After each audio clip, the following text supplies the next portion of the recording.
Hello, everyone, and welcome to this edition of Open Up with Dawn and Tina, except this time it's only Dawn. Tina is enjoying the last part of the summer, and we wish her well as she takes a well-deserved bit of vacation. Our show, as you know, and as I hope you know, is intended to be a resource to the entire community that you can come on. We really urge you to take advantage of this opportunity to come here and tell your story of inspiration and challenge to the whole community. If you have a testimony, if you have a business that you would like to promote, a small business that you want the public to know about, that's what we're here for, and we love to hear from you. So take advantage of that and come be with us. We really enjoy introducing you to the community and being your resource to reach the community. I have a very special guest right now, and her name is Debbie Ormonde, and she has an amazing work that's going on in this community. Debbie, we've had you on before, but I'd love to have you back. And Debbie and I, she's about to scoot over and become my co-anchor for the rest of the show after we're done with this segment. And we've got two exceptional guests you're going to want to hear from that are going to be here with us. Charles and Sylvia Lack. I just consider them quiet giants here in our community for what they're doing. And they don't call attention to themselves, but they certainly have an enormous impact in people's lives in this city, and you're going to find out why. But Debbie, you're having an impact of your own. You have a work going on, and I love the title that you put to this work. Tell us about that title, how you got it, and what it's all about. Well, Don, it was really great. As you remember, probably, I used to be in the security business here in town, vice president of Current Security. And during my time there, the last few years before I left, I had this desire to want to work with the kids in our community. So I was working with juveniles, and the funny thing, they used to always say to me, "You're my BFF, you're my BFF." And so I wanted to have those initials on a nonprofit that I was going to put together. And then as I was praying about what words would go with it, Be Finally Free came up. What were the original words? Best friend forever. Oh, best friend forever. Okay. Yes. That shows how out of it I am on social media. Best friend forever that goes to Be Finally Free. Yes. Well, the ministry started as basically working with juveniles. Inside juvenile hall, we were doing mentoring and just working with them. But God changed the direction a little bit because it was really difficult with juveniles to be able to get over familiarized with them. If you do, then they won't let you continue to talk to them. And so God moved us into working with adults. And we were at Lerdo jail a whole lot. As a matter of fact, we go there 3 times a week now. And that was what God started shifting. So we started working with adults in prison. Matter of fact, I just got back on Monday from 4 days in Chowchilla. We did 14 to 16-hour days inside there. We did a women's retreat inside the prison. And it was really great because a lot of them were lifers, and so this was an opportunity for them to be able to hear the gospel and really just, you wouldn't believe what happened in 4 days. At the end, we had gang members praying for gang members of different gangs, and they were literally walking around praying for them. So, I mean, it started one way, and it ended quite the other. So it was pretty amazing. The prison officials, how did they respond to this? I'm assuming that they're under a number of legal restrictions about religion or other things. How do you get around those obstacles, or are they obstacles? They're not so much obstacles because the prisoners are required, they're allowed to have faith-based people come in. Okay. Biggest problem is doing something like what we just did, where it's 4 days. And it was really great because the prison was on a 3-week lockdown when we got there. So you can imagine when the people walked in, we had 42 ladies in this, and they were selected by the chaplain to come here. No faith. Some of them have some faith. Some of them are different denominations, and they come to this weekend. And it was just phenomenal. But sometimes that's probably the hardest obstacle, is just getting inside the prison. You know, we fight to get in prison. That's pretty interesting, huh? Most of the time it's the other way around. But yes, we do have to do that. Fascinating what you're doing. We go back to the history of prisons, and they were called penitentiaries. Yes. Penitents, those that are reaching a place where they're in sorrow and repentance for what they've done in their lives. And so prison was intended to transform their lives, to give them a time of reflection on their lives and wanting to be penitent about the wrongdoing and turn in a new direction. Instead, prison has almost become a school for crime when people are there. But you're turning that around a bit.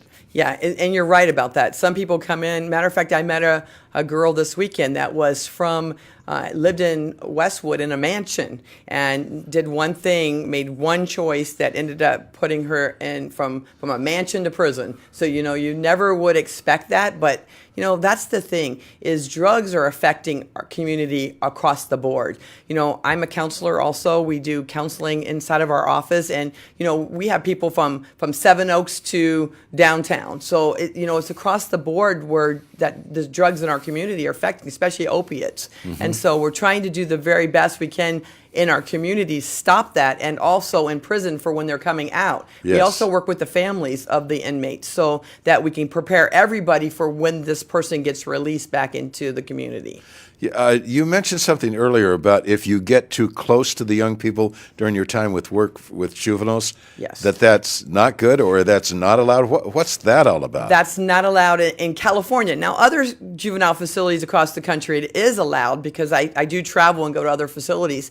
But here, they don't want you to be over-familiarized because they're juveniles, and so they're protected, and you're not allowed to know where they live or have them get in touch with you when they get out so that you can mentor with them. So you're not really allowed to take that information to them. I see. And the unfortunate thing about that is if you want to continue to work with and help them, it comes when they get out. Because when you're in a facility, all of a sudden it's 911 in church. So that's why you hear a lot of times it's just jailhouse religion. Right. And so one time I remember writing, I came out of Laredo and it was just such an amazing service. I mean, God was just moving in there.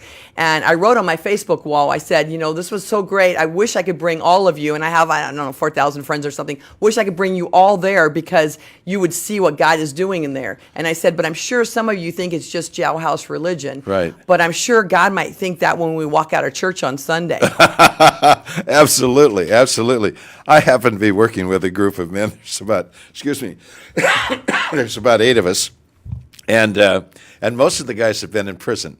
And when we're talking about change, about real faith, there's one I just so had to smile. He said, "Man," he said, "I got kicked out of the mission 3 times. Third time I got kicked out of the mission, they told me, 'Don't you ever come back again.' But," he said, "then I came to the Lord, and the Lord has filled me with His Spirit, and I go back, and they said, 'Welcome back,' and they bring me in, and no one wanted to be around me before because I was always fighting and beating up on people, and now everyone is coming around me because I guess they see Jesus in me, and there's just such a transformation going on in this man's lives, and I see it in so many others. I mean, this is real stuff. It is real stuff, and that's what's so exciting, because you'll see somebody come in, and you can see it in their eyes. You can see it in their eyes. The eyes say it all. So you see they're hard, they're just real, they don't want anything to do with it, and then you watch God transform them from the inside out, right. And then you see it in their eyes. They're lit up, they're excited. I remember there was an attorney here in town that was thinking about coming to Christ. And he finally said, "I know you Christians. You're the ones with the happy eyes." Oh, I love it. Happy eyes. You're the ones with the happy eyes. Amazing stuff. That is really good, because that's exactly what happens. And that's what I was sharing with you that happened this weekend. You could see as we took them through, one of the things we did is we had people all over the community writing these things that we call agape. And agape means? Yes, love. Great love. Great love. Real love. Not just, unconditional love. Right. And so they wrote all these cards, and what we did was we put them in bags, and they were full up to the top. And one of the times we have them close their eyes, and we're putting these bags all around. And then we go on the back, and we're just singing to them, kind of like a choir. They can't even see us. We have a divider up. And they start opening these letters from people they don't even know. Letters of encouragement, and you can see the weeping. And some of these people have never received a letter. Some of them have never been loved at all, yes. and never even had somebody say they love them. Yeah. And so, it's hard for us to wrap our minds around Yep. what people deal with. Yep. But some of these ladies, they have dealt with so much abuse. I'm thinking of one fellow who came to our group for the first time, and there was just a darkness about his countenance. There was an anger. There was a frowning, and the topic that we were dealing with was forgiveness. And he was just grinding his teeth. Well, I'm sure not going to forgive this and that person for what they did to me. And I just don't expect me to forgive this guy for what they did, And then the next week, in 1 week, this fellow came back and there was just a glow about his face. And I just said, I can't believe you're the same person. He said, well, I forgave him. And breaking through that and to see the transformation and accepting the Lord's forgiveness into our lives and then extending that same forgiveness out to others. I'm seeing that what you're seeing, Debbie. There was a winning baseball coach. A lot of coaches keep their athletes at a distance, but this was the most winning college baseball coach in America ever. And he said the relationship between a coach and his player should be as close as the two personalities will allow. And is that what you try to do with the people that you're working with, to draw as close to them as your two personalities will allow and as the Lord makes possible? Yes, when I was on the show before, I shared the story that my niece was murdered in a cornfield in Indiana, along with 3 other people. They were murdered. And God, through a whole bunch of stories, made it possible for me to go share the gospel with this guy. And when I went there to share with him, one of the things that I can tell you, and this was a long 6-year journey, it didn't just happen overnight. I looked at him from a distance, and he was like a kind of a monster-looking guy. Really, if you look at him, he's a cornfield killer is what his name is. They did America's Most Wanted on him, so he's a really mean-looking guy. And I saw him from a distance, and I'm like, oh, God, what am I going to say to this guy? But when I got close to him and I was able to look in his eyes, all of a sudden he changed in front of me into a man made in God's own image. And the crazy thing is, he didn't change. God changed me. The way you saw him. Yes. And so what happened from that visit, a friend of mine said, that's the day God blinded you. And I said, what do you mean? She said, that's the day God blinded you so that you could do the ministry that he called you to do. And I really believe there's some truth in that. I can go in now and I don't see them as anything more than God's kids. They don't look at me, Debbie, here's Debbie the evangelist or the minister person that comes in, and them down here. Right. We're equal. We're the kids' kings. Right. And so, but they don't, it's hard for them to even believe that because of what they've done or where they've been. But the thing is, we've all came short. Debbie, we've come to the end of this segment. I'm going to put up information about you on the screen. There it is right there. Be Finally Free, Inc., and they're at 225 Chester Avenue, Suite A, here in Bakersfield. And their email, befinallyfree.org. Phone number right there. Mailing address, all right, Post Office Box 11851, and then it's 93389. That's a lot of numbers to be throwing out at you. How would you like people to respond to what we've just put on the screen? And Diane, why don't you put it up one more time? We'll talk over it. Well, what we need is we need volunteers all the time to come in the office and help. We have hundreds. I think we have about 500 inmates now that write and send in Bible studies, and we look them over and write comments to them and send them back. So we need volunteers for that. We need people in the office. We need donations. We always need support. Right. And we would just love, if you have a need too, contact us and we'll help you out the best we can. One of our slogans, though, is a little different than some. It's like, we'll give you a hand up, not a hand out. Right. So if you're coming here for us to just give you stuff, wrong place. Yeah. But if you want help, come see us. Well, now I'm going to move Debbie around to my side of the desk, and we're going to bring in, and this is quite a coincidence, the guests we're going to have. She knew all this time. You know them very well. You share the same building, and that's a total coincidence. It was total coincidence, or a God thing. Oh, yeah. Yeah, coincidence. All right, we'll be right back, and you're going to hear from 2 remarkable people in this community, Charles and Sylvia Lack. Yes. We'll be right back. Thank you.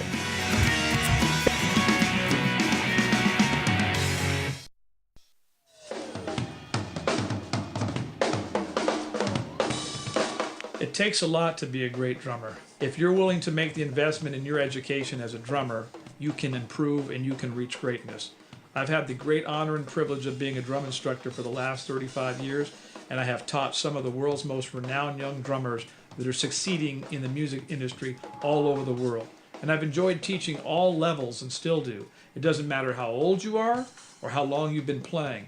All that I require in a student is desire and hunger and somebody who wants to improve and learn.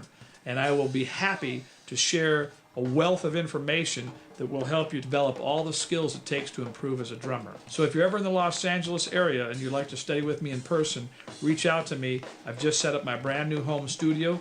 Or if you're not in Los Angeles, you can study with me now one-on-one via Skype. All you need is a computer and Skype, and it's a done deal.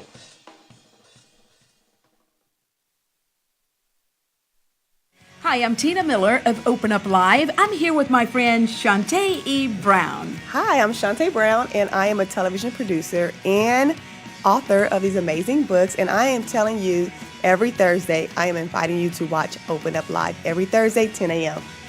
on Bakersfield.com. Hey everybody, if you're out there and you're looking for good viewing, a great show, Open Up every Thursday at 10 a.m. Pacific time. You don't want to miss this show. They always have great guests, and the great energy of the hosts will be extremely entertaining, educational, and inspiring at the same time. Bakersfield.com. Hi, I'm Tina Miller of Open Up Live. And I'm Arlena Waller, the She Power Ambassador. I have a question for you. Do you tune in every Thursday at 10 a.m. on Bakersfield.com and watch Open Up Live? It's where you get your fix, your news. They're all around the globe. This is where you come every Thursday. I invite you to join me, tune in, and enjoy the best show on the web. Hi, everybody. I know that one time or another, almost all of us have projects around our homes and our properties, things that need to be fixed, things that need to be repaired, things that need to be improved. And when that time comes for you, the place to call is Kern Construction and Electric, and its owner, Robert Miller. His number is 661-706-1101, 706-1101.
Chuck and Wendy Noss, owners of Nature's Food Market and Juice Bar, for delicious, healthy food, fresh juices and smoothies, and the best advice about your good health. Visit them at 2000 H Street, right here in Bakersfield, across from the Fox Theater. Call to place an order at 661-327-4430 and like them on Facebook. Thank you to all of our sponsors for continuing to support Open Up.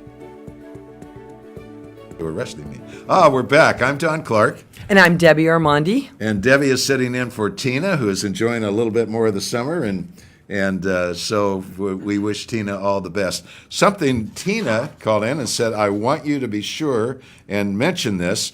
This is something, and I think this is the first of its kind. It's the Fire Conference 2018. And what that means is Holy Ghost Fire Baptism Encounter. And it's quoting the passage from Joel that Peter preached on Pentecost. It said, and it shall come to pass afterward that I will pour out my spirit upon all flesh, and your sons and daughters shall prophesy, and your old men shall dream dreams, and your young men shall see visions. And the key speaker, this is going to be Friday, October the 5th, Saturday, October the 6th, Sunday, October the 7th. On Friday and Saturday, it's at 7 in the evening, and on Sunday, it's at 10 in the morning. And the speaker is Reverend Dr. Robert Akando.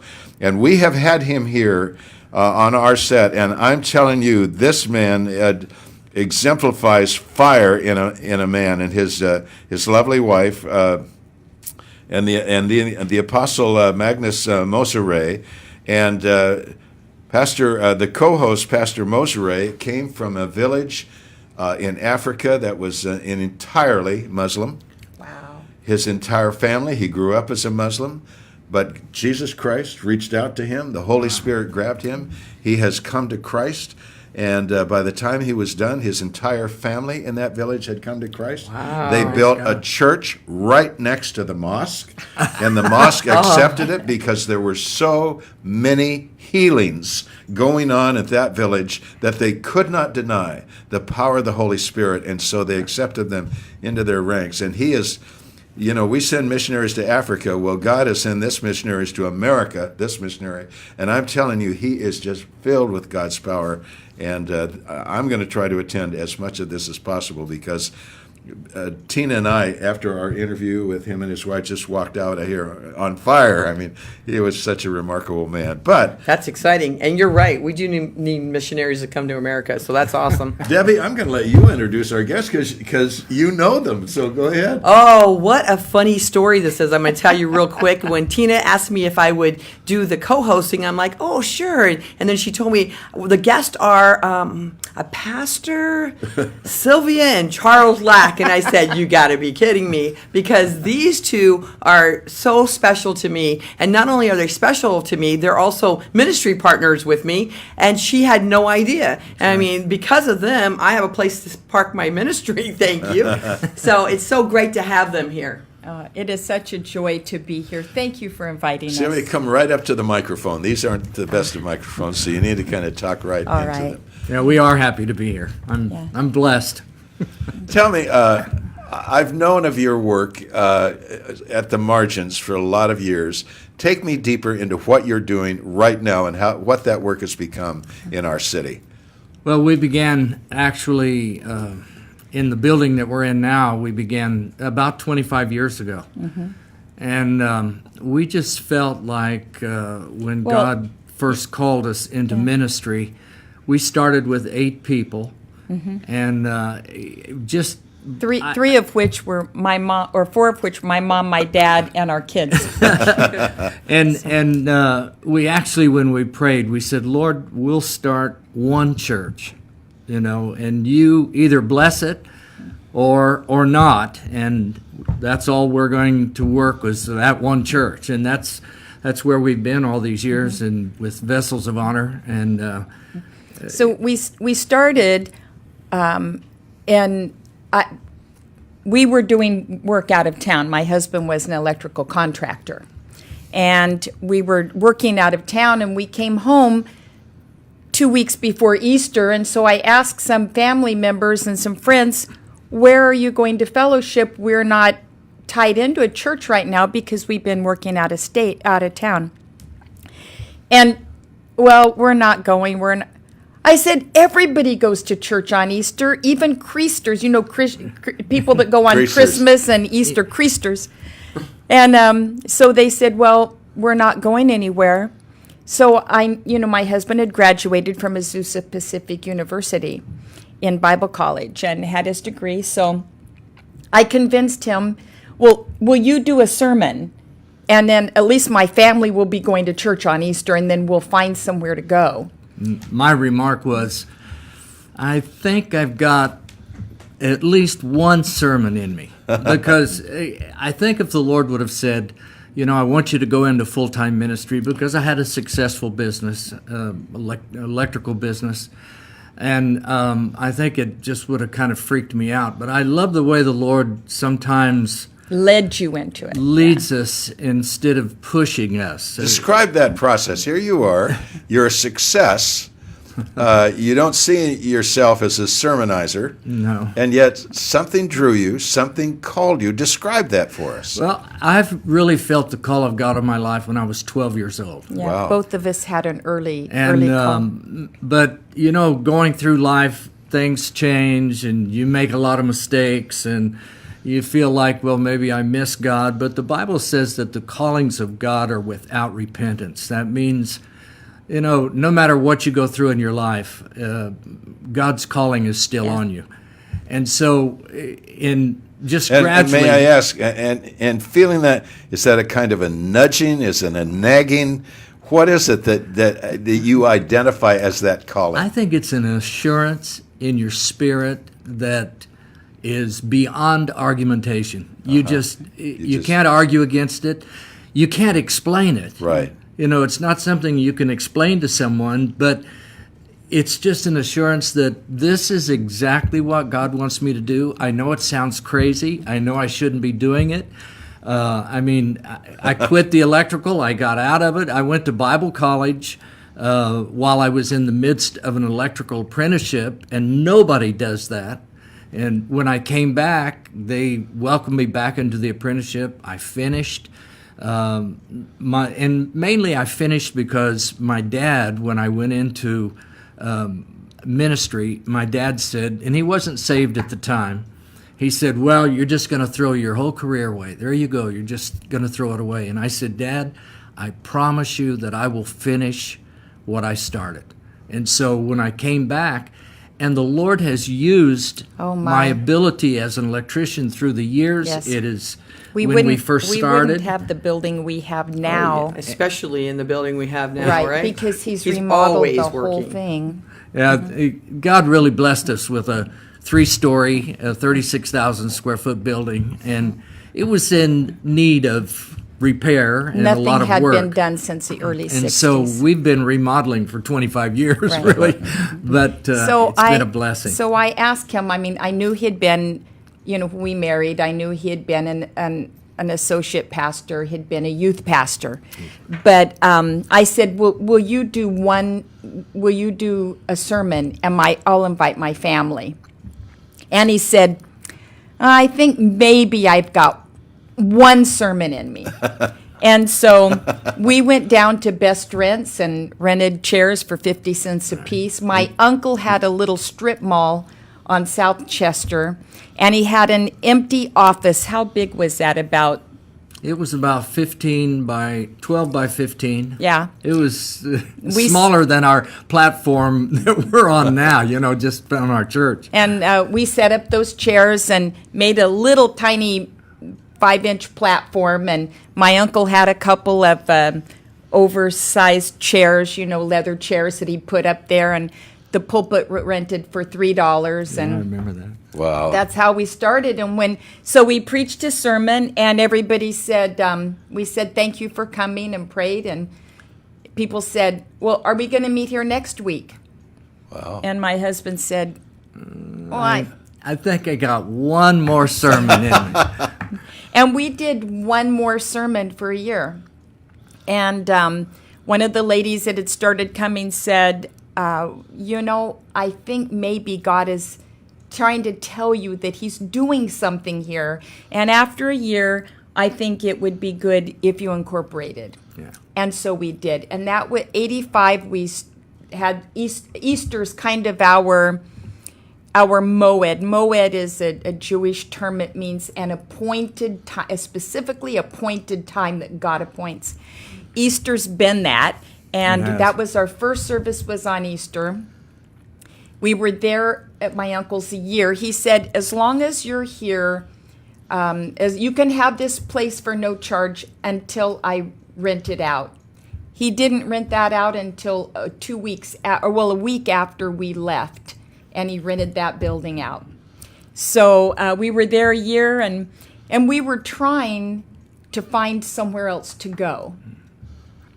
And I went down the list and started calling churches to find out if we could maybe rent their church between services on Sunday. 1 to 3 on Sunday afternoon is a tough time to build a church. It really is. But we couldn't find anybody that would rent to us. And one man, an Assembly of God on Callaway, the church has been moved, but on Callaway said, yes, I will rent to you. The only man in Bakersfield we could find. Wow. And we were there a year. And I told God, I said, God, I don't know what your future is for us, but if ever we can have a building, because we had nothing. We rented the pulpit for $3. I said, if ever we get a building, I promise you we will not be stingy with it. So over the years, we've had 3 or 4 ministries that have started at our church. We've helped to get them started. An Asian church from the Presbyterians. Church for 2 years that we gave them rent free, and we gave the pastor. That was a Lutheran church. What was that? Presbyterian. Presbyterian. Yeah. They were there for 2 years because their organization, they weren't big enough. Their organization would not help them.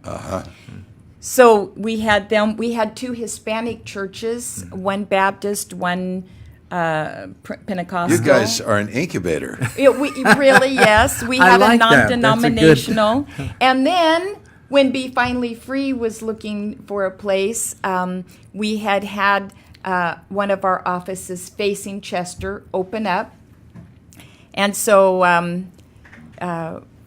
we wanted to be a blessing. We just felt And is that you, Debbie? Yes. we felt really a divine connection. a different kind of connection here. Yeah. Let's talk about that in a minute. We're going to take a quick break. Okay. I think we have some information about you. Do we not, Diane? Are we going to put that up? There it is, Vessels of Honor Ministries. That's down at 225 Chester. We just put that up for you, Debbie. Yes. And there it is. There's phone number, 323-4355.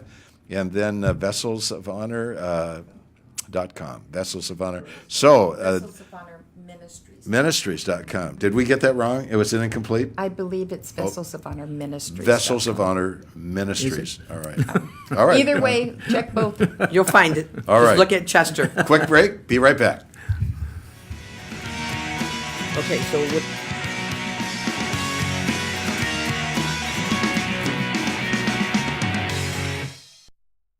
Hi, everybody. I know that one time or another, almost all of us have projects around our homes and our properties, things that need to be fixed, things that need to be repaired, things that need to be improved. And when that time comes for you, the place to call is Kern Construction and Electric, and its owner, Robert Miller. His number is 661-706-1101. 706-1101.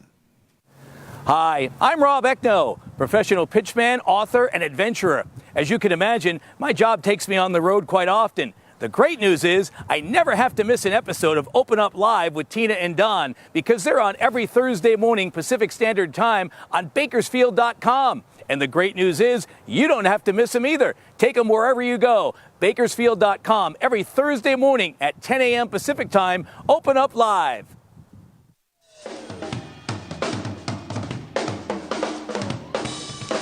It takes a lot to be a great drummer. If you're willing to make the investment in your education as a drummer, you can improve and you can reach greatness. I've had the great honor and privilege of being a drum instructor for the last 35 years, and I have taught some of the world's most renowned young drummers that are succeeding in the music industry all over the world. And I've enjoyed teaching all levels and still do. It doesn't matter how old you are or how long you've been playing. All that I require in a student is desire and hunger and somebody who wants to improve and learn. And I will be happy to share a wealth of information that will help you develop all the skills it takes to improve as a drummer. So if you're ever in the Los Angeles area and you'd like to study with me in person, reach out to me. I've just set up my brand new home studio. Or if you're not in Los Angeles, you can study with me now one-on-one via Skype. All you need is a computer and Skype, and it's a done deal.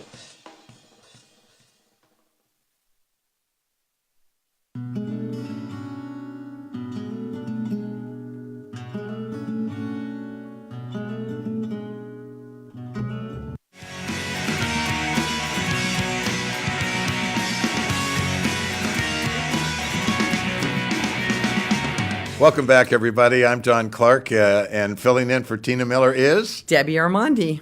And take us to our guests. Oh, we were just talking at the end about Be Finally Free and how we ended up in your building, and I just didn't want to stop there. And so I'd like to talk in just a minute about how you and I, Pastor Charles, met for that couple seconds that night. Can you tell us about that? Well, I remember that my administrator said that she had met this amazing woman for prison ministry, that did prison ministry, and that she wanted me to meet you. And so when you came and visited that day, I don't remember. I was busy doing something. I didn't get a chance to really... You were getting ready to preach. It was a Wednesday night right before. And so, but you had to leave. You had to go someplace. Yes, I did. I remember I went out to the parking lot and told you to come back in. And I sat down and was really interested in your ministry. I don't believe in duplicating ministries. Right. If I can hook up with somebody that's doing prison ministries, why should I try to duplicate that? Because she's very successful at that. Excellent. And so I was very interested in having her as part of a partnership, where the two ministries can kind of coincide together and bless one another, which is really what it is. So I'll turn it back over to you. And so it was really crazy. We met maybe 5 or 10 minutes. And the next day, Tracy, which was their administrator, is their administrator, calls me up and said, they said you could move in the building. And I'm like, what? And because we were having financial issues because we're only a donor-based program and we were paying a large amount of rent. And then they said, and you don't have to pay rent at first. And I was like, what? Get out of town. And then, because I am with the prison ministry, I'm like, okay, what's your angle? Like, there's got to be something going on here. What do you want from me? And every day I would walk down the halls and always try to figure out what the angle is. And one time I sat with Pastor Charles and I said, we need to talk. And he goes, we do? And I said, yeah, we need to talk. And he said, I go, are we on the same page? And he goes, well, what makes you think we're not on the same page? And I said, well, I don't know if we're on the same page. I don't really know you. And he goes, well, if you're not on the same page, we'll let you know. And I go, well, I kind of want to find out before I'm not on that page. I don't know about you, but that's kind of how I do things. And they have been absolutely amazing. When you start a ministry and you're dealing with a lot of things and a lot of pastors and a lot of churches and a lot of stuff, you see a lot. And these two, I'm convinced that God put in my life because I needed even a mentor.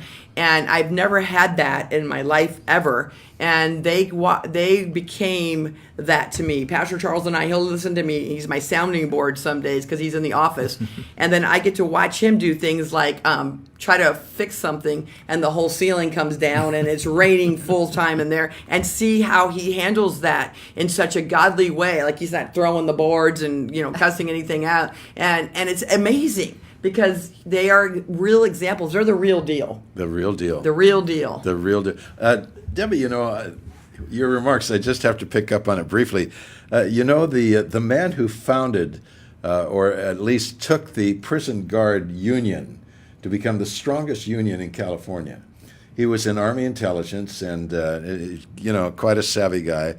And anyway, when he retired, he did an exit. Someone did an exit interview with him, and he said to him, how did you manage to make the prison guard union the most powerful union in California?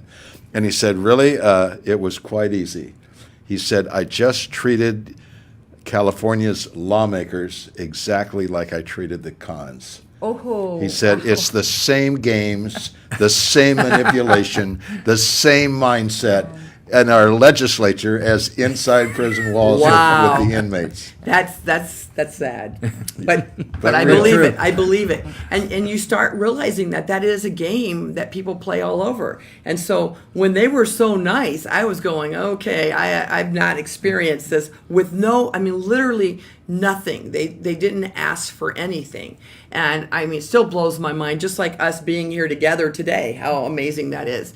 And it's because they genuinely they are genuine. Well, I really believe that God is going to, according to His Word, hold us to a higher accountability, as spiritual leaders, Yes. even more so than Yes. governmental leaders, Yes. because many of them don't know God, and we do. So, we do our best to try to, but I will say, my husband is the same at home as he is at the church. Yes. There is no difference.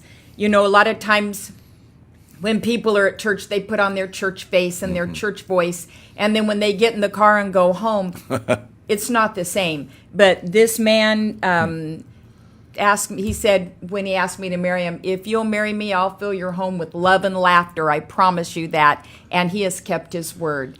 And he treats me the same at church as he does at home, and it's a blessing. Wow.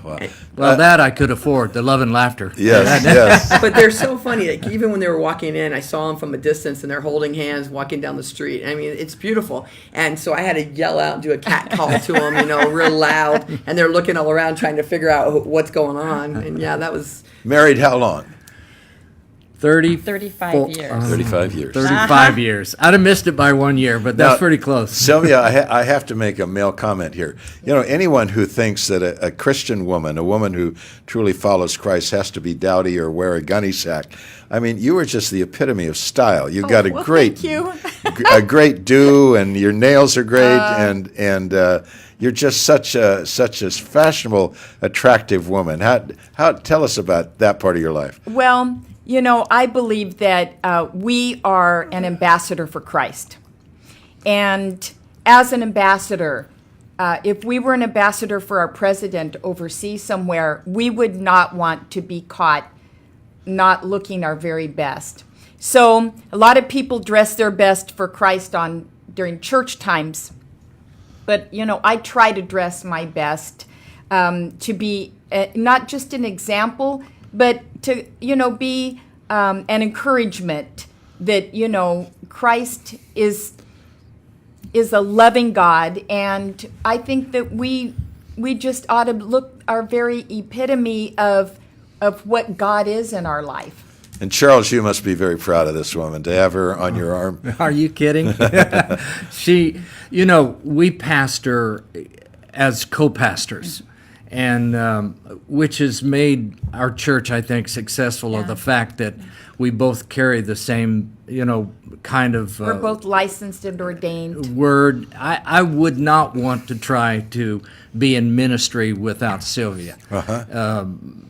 It's not that she completes me where I'm missing, but it's like she's 100%, I'm 100%, and we can operate either way. Like yesterday, we're both chaplains with Kern County Sheriff's Department, and Sylvia had a meeting yesterday in Mojave, and even though she had to go by herself, she functions independently. I can function independently, but I think God has really put together a good team with us because... But make no mistake, if there's something that we disagree on, like with the church or something, and we're at an impasse, though we co-pastor, the bottom decision stays with him according to the word.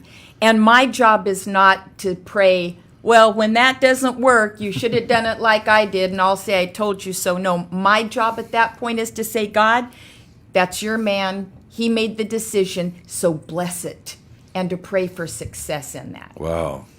That's a lot of support. That She's is a great lot of wife, I support. tell you. I got a 100%. question on that one, though. Now, the other day, I'm going to throw you under the bus right Okay, now. go ahead. The other day, I was watching Pastor Charles do something that you probably would have had a heart attack about. But I like I said, I'm going to throw him under the bus because we talked about ladder safety a little bit. Did we not? He's going, My dear husband. and I'm hanging on the ladder holding him because I'm so scared of what's going to happen to him. But why I'm even bringing it up is because I want to share with you how supportive he is, not just of the wife and taking care of her amazingly, but he cares so much about making sure everything happens around there to the point that it can even be not good for him. And so when we're done with this show and your wife is dealing with you in the car, then you'll listen to me next time on the ladder. Yeah, that wasn't that bad, really. No. Excuse me. I'd be interested to know what, if any, spiritual lessons you have drawn from your secular jobs. With you, you're dealing with power. You're dealing with electricity. You're dealing with energy. With you, Debbie, you were dealing with security. Yes. And so, what spiritual lessons have you drawn? Let's start with you, Charles. Well, obviously, and I've used it many times in sermons, the fact that unless we plug into the real power source, which is Jesus Christ, low voltage doesn't get much satisfaction. I mean, these lights are probably 110, 220, but the reason they're bright and the reason that they complete the job is because they're plugged into the power source. Unless we're plugged into the things that Christ has for us, and be humble to the fact that sometimes we do miss it, but God is always there to pick us up and say, carry on. He's not upset with us. And the same way we should operate in our own field, the fact that understanding that people need a second chance. Sometimes they need a third chance and a fourth chance and a fifth chance. Yeah. And that we have to continue to just have the patience, and that's one thing. You got to be patient with electricity. When you're working with it, when you find that sometimes it can injure you very, quite a bit, you have to be very careful. And the same thing with trying to enter into people's lives, that not everybody responds the same. Everybody is on a different level of faith. And so we try to, minister to the individual person. We love people. We really do.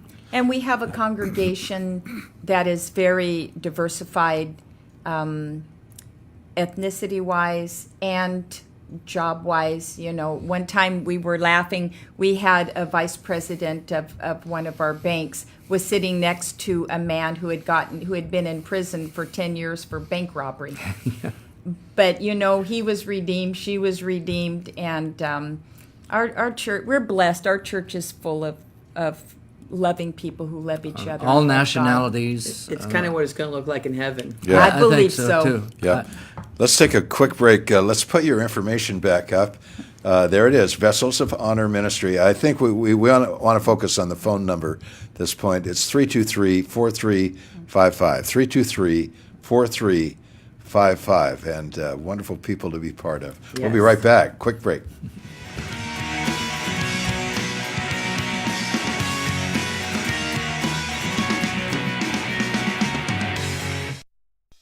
Hi, I'm Tina Miller of Open Up Live. I'm here with my friend Shantae E. Brown. Hi, I'm Shantae Brown, and I am a television producer and author of these amazing books. And I am telling you, every Thursday, I am inviting you to watch Open Up Live every Thursday, 10 a.m. on Bakersfield.com. This is Alan Archer. You probably remember me as old Bubba on The Heat of the Night. And I'm here not to talk about me. I'm here to invite you to tune in to Open Up Live, 10 o'clock. Every Thursday, see Jerome, see Tina, see Alicia there. You can spend an hour of having a lot of fun glorifying the Lord. I promise you, you watch it once, you'll be back.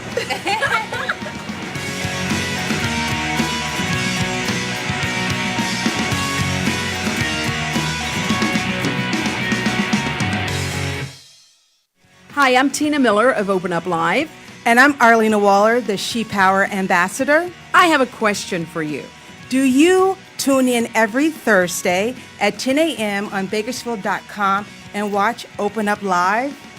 It's where you get your fix, your news. They're all around the globe. This is where you come every Thursday. I invite you to join me, tune in, and enjoy the best show on the web.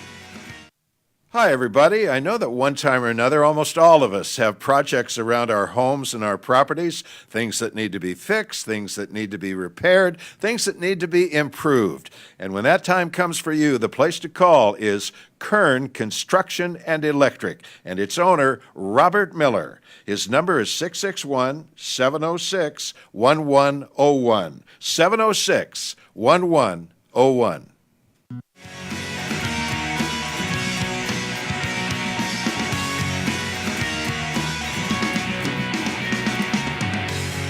Hi, everybody. Welcome back to Open Up. I'm Don Clark, and filling in for Tina Miller today. I'm Debbie Ormonde. And Debbie, excuse me, you were, before you entered into this incredible ministry you're a part of and leading in prison ministries, you were in the security business. Yes, for 34 years. Tell me the spiritual lessons that we can draw from the security business. I mean, it's all about being secure in Christ and secure in our future. And tell us what you've drawn from that. The biggest lessons were lessons I was going to be taught through that. I didn't realize I had a security issue, but I did. And that's why I think I stayed so long at one place and would never move. And so it was really interesting when God really wanted me to walk away from being a vice president of a company making a lot of money to raising donations. I was going, wait a minute, God. No, I think you got the wrong girl.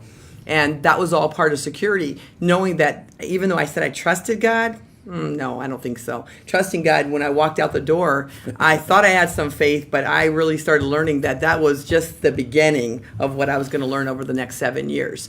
And so really what I learned through security was about where my security is. It's in Jesus Christ. But not only that, I also learned one thing that I teach now at a Bible college is called Lead Like Jesus. And I love people to understand that Jesus is the best role model to look at as the leader of a business. And, I never thought of that as a business owner and, partner in Current Security. I didn't notice that. But when I took this class, it changed my whole perspective of how to run the business. So, business people, if you have not taken that class, it's all over around town. Take it. It's worth it. Wow. Our guest, you're telling me at the break, yes, stood at the door of death. Yes. Take us there. Well, here's the deal. I keep telling Pastor Charles, especially all the time, I said, you couldn't have died back then because we hadn't met. And that's my thing to him. So, Pastor Charles, why don't you tell us and Pastor Sylvia about what happened back then? I think it's probably let Pastor Sylvia because when it you happened to me, I actually a spent lot of it. 16 days in ICU, and they told my wife that don't expect me to go home, that I would die there at the hospital. We were 4 years prior. My husband had had a gamma ray surgery for an AVM. It's a condition that many people are born with.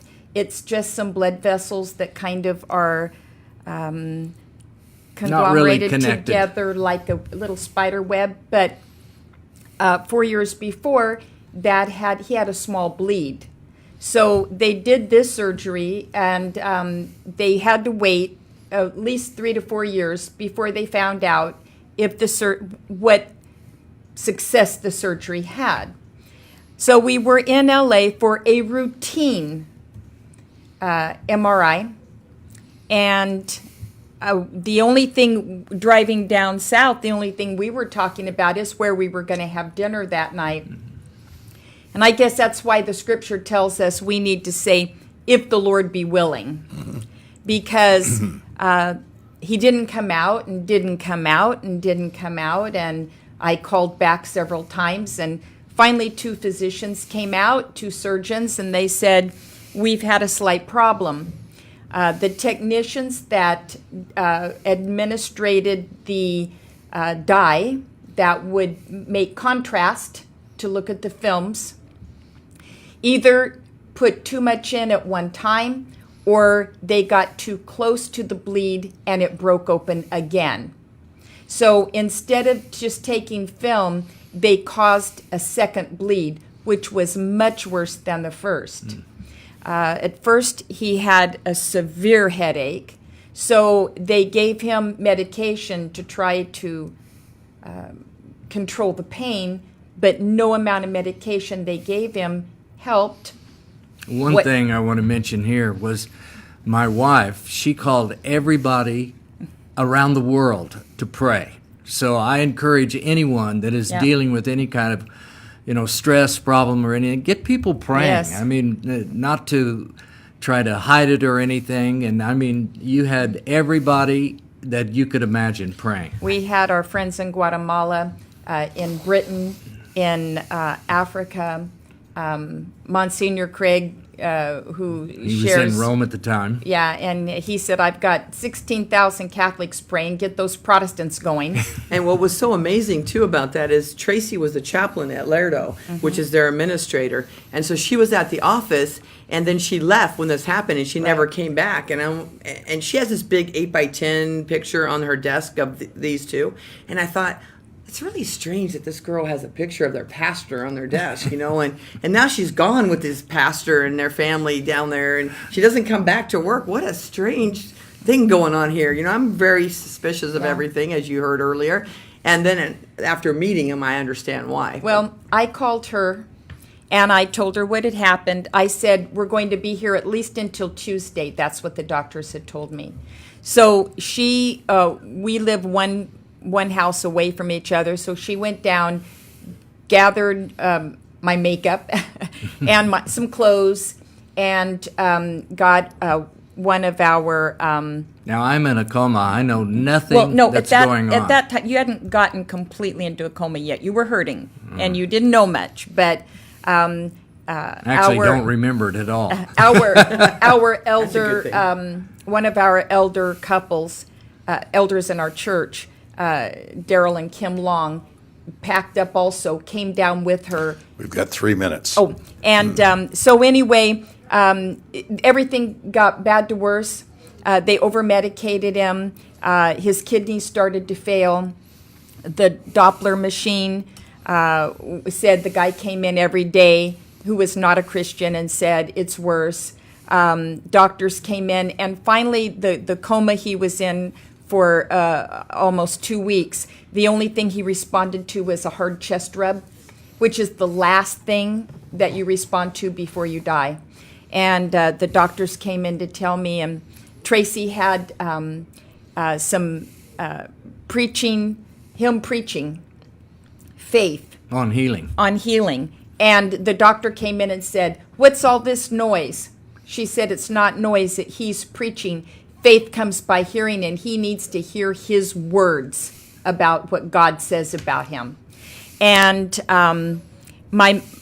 we had everybody praying. My mother called me and said, she's 96, she said, I'm not going to sleep and I'm not going to eat until he speaks.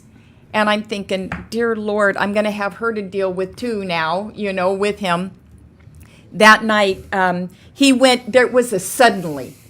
That night at 3 o'clock or 9 o'clock at night, the nurse came in and left, and I said, I love you. And I said, I know you love me. And he said, yeah. I said, Spoke. Oh, gee. Of course, the enemy says, he had a gas pain and that, he was hurting. At 3 o'clock in the morning, I called my mom. I said, eat and go to bed. He said a word.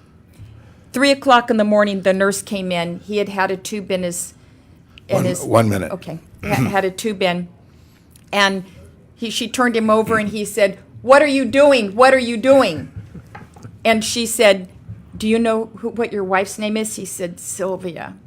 And that was it. It was a suddenly, and God did a miracle for us. God healed me. Raised him literally from the dead. And boy, we want to use this broadcast to bring God great praise for what he's done in your life and what he is doing through your lives for so many in your church, in your marriage, in your ministry. We love you too. Thanks. Happy finally free. Thanks for coming. Yeah. Thank you for the Thank you so opportunity. much. Debbie, thanks for sitting in for Tina. Oh, it This was so great. fun. I had a great time. It just went by like that. Yeah, it did. Yes. Well, everybody, time to go. Be strong. Press on. Amen.